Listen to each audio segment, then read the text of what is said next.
Hello, brothers and sisters. You ever read a book or watched a movie and you got to the very end and the ending was so shocking, so different than what you expected that you actually had to go back and reread the book or rewatch the movie? It was that drastic of a change, something you didn't catch all along the way, but at the very end, it gets you. Well, Jesus would tell a story that would totally shock the people of his day.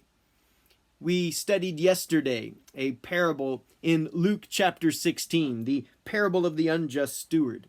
But later in Luke chapter 16, Jesus would tell the parable of the rich man and Lazarus, a fascinating parable.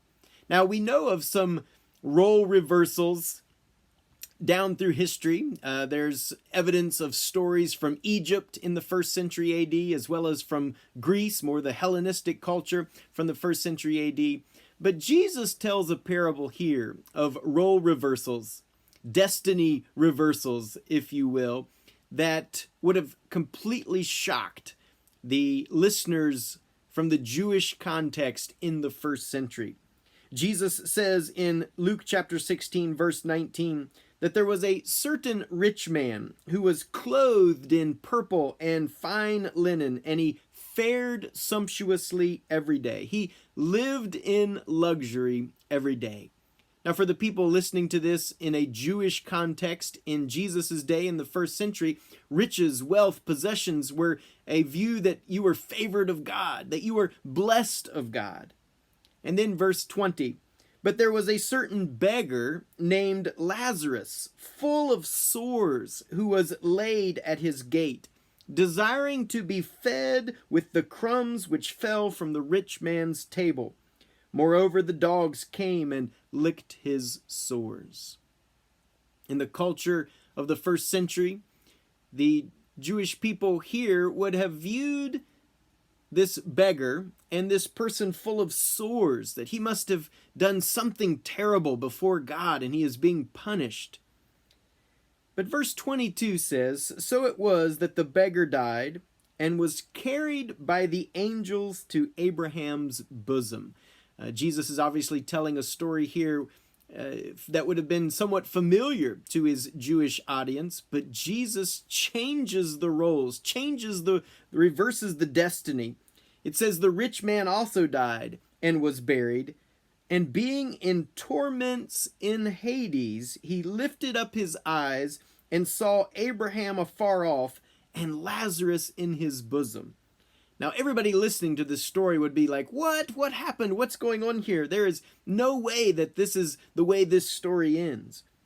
But then the rich man cried and said, Father Abraham, have mercy on me, and send Lazarus that he may dip the tip of his finger in water and cool my tongue, for I am tormented in this flame. But Abraham said, Son, remember that in your lifetime you received your good things, and likewise Lazarus evil things. But now he is comforted, and you are tormented. And besides all this, between us and you, there is a great gulf fixed, so that those who want to pass from here to you cannot, nor can those from there pass to us. We've been studying the last few days how God has given each of us an opportunity to be stewards, whether it's our money, our wealth, our riches, our resources, whether it is our talents and our skills and our experience, whether it is our time, whatever God gives to us, we are stewards. We are to use all that he gives us to bless the people around us and to use it for the purposes for which he wants it to make an impact for his kingdom in this fallen world. Here, Jesus tells a shocking story of role reversals, destiny reversals between these two people, the rich man and the beggar Lazarus. The beggar Lazarus ends up going to Abraham's bosom, which in a Jewish context, we would think of it today probably as paradise or heaven.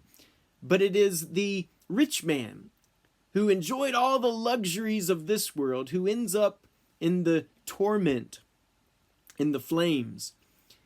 And Jesus would have caught the attention of these first century listeners. He was particularly telling the story according to Luke chapter 16, verse 14. Jesus is not asked, what happens when you die? Do you go straight to Abraham's bosom, or do you go straight to the torments of the flames? Jesus told this parable for a very different reason. In Luke chapter 16, verse 14, it says, the Pharisees, who were lovers of money, they heard all the things that Jesus was saying, and they derided him. They turned up their nose at him. And so Jesus, this was right after the parable of the unjust servant that we studied yesterday, Jesus turns around and tells yet another parable. And he says in verse 15 to the Pharisees, you are those who justify yourselves before men, but God knows your hearts. Again, remember, for the Pharisees, everything was an outward religion. And if you were blessed and had possessions outwardly, they thought you were very favored of God. But God knows their hearts. They were empty on the inside. Notice verse 15 again of Luke 16. Jesus goes on to say, what is highly esteemed among men is an abomination in the sight of God. And so here Jesus looks to the heart of this rich man who had someone in need every day right at his very gate, and he passed him by and did nothing to help him. Again, Jesus getting to the heart of the issue. Whatever God blesses us with, he is wanting us to use that to bless the people around us. For this person, this rich man in this parable, he did not do that. And so it says that a great gulf is fixed between this rich man being tormented in fire and the Lazarus in Abraham's bosom. There's a great gulf between them. Jesus is trying to tell us today that we need to use our resources in the here and now to make a difference, because it shows where your treasure is, there your heart will be also, as we studied in the Sermon on the Mount. And Jesus wants to know that our treasure, whatever we have, we are using for his glory and honor. We are using it to bless the people of the needs around us. In verse 27, when this rich man recognizes this great gulf is between him and Father Abraham, he says, I beg you, therefore, Father, that you would send him to my father's house, for I have 5 brothers, that he may testify to them, lest they also come to this place of torment. Abraham said to him, they have Moses and the prophets. Let them hear them. God's saying, I've already sent them a witness. I've already told them. I've told them through all of Moses and the prophets, the entire Old Testament. They need to be listening to that. Over the past few days, we have been talking about the seeds of the teachings and the principles of God's kingdom that he is seeking to instill in our hearts from his word. And just like Abraham's counsel to the rich man here, we need to be listening to Jesus and take his words to heart ourselves, to make sure that we are having fertile soil, good soil, for the seeds of his kingdom to grow. But the rich man says in verse 30, no, Father Abraham, but if one goes to them from the dead, surely they will repent. But Abraham says to the rich man, if they do not hear Moses and the prophets, neither will they be persuaded, though one rise from the dead.